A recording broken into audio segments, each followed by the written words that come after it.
E aqui, entre parênteses, é interessante pensar também que em sua morte, Cristo descansou no sábado, né?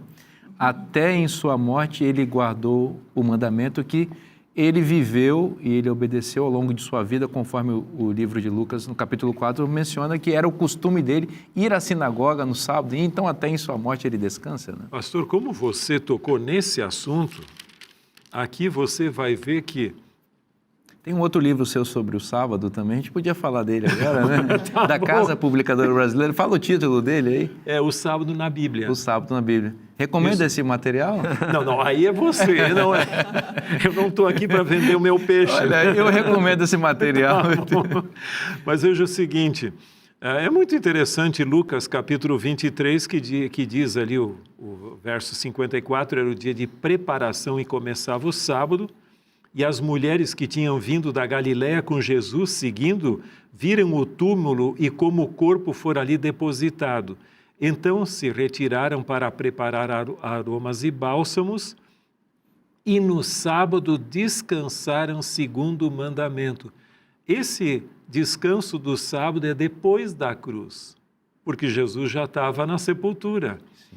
E aí no primeiro dia da semana, continua o capítulo 24, verso 1, primeiro dia da semana, alguns alta madrugada foram para ele o túmulo, e assim. Então, a ressurreição ocorreu ali, não resta a menor dúvida. Se Jesus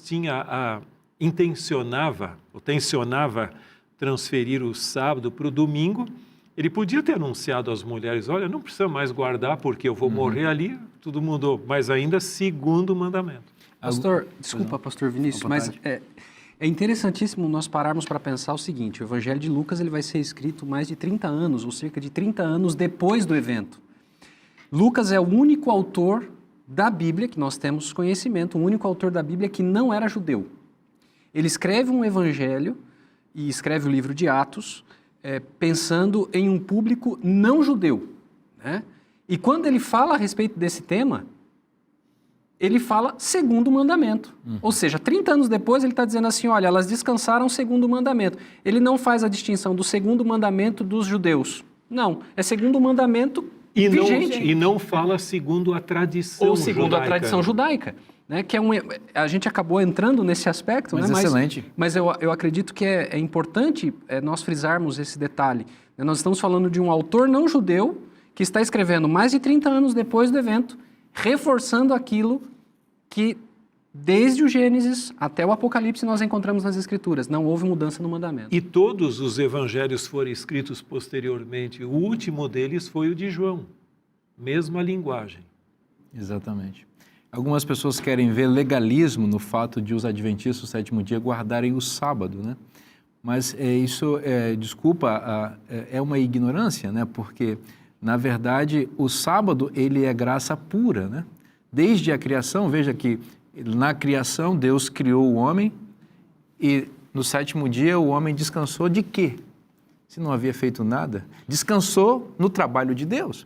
E veja, na ocasião da morte de Cristo, ali ele selou o preço, ou pagou o preço do Evangelho, que é a nossa salvação, descansando em sua morte num sábado, evidenciando que sábado é graça por essência. Então, quem guarda o sábado está seguindo o exemplo de Cristo e está descansando na obra salvífica de Cristo em nosso favor. Em realidade, a questão do sábado pode se tornar uma instituição legalista como os judeus haviam feito sobre os mestres do judaísmo, os rabinos, em outras palavras, que estabeleceram 1521 leis sobre a observância do sábado. Mas compreendido, como a Bíblia coloca ali, é o maior símbolo da justificação pela fé. Exatamente. Por quê? É deixar de lado as minhas obras, os meus interesses e confiar completamente na graça de Cristo. A conexão desse tema com o que nós estamos mencionando aqui é que Jesus descansou no sábado em sua morte, mas ressuscitou no primeiro dia da semana. Isso é um fato, ocorreu, mas também representa que o descanso de Cristo em sua morte representa para nós a oportunidade de revivermos. A ressurreição de Cristo é um símbolo da nossa ressurreição espiritual e da ressurreição física que todos aqueles que morreram em Cristo vão experimentar. E é por isso, pastor Wellington, que a turma ali, incitada pelo inimigo, por Satanás, queria manter Cristo, ou o corpo de Cristo, recluso naquela tumba, né? Mas foram vencidos pelo poder da glória da ressurreição de Cristo.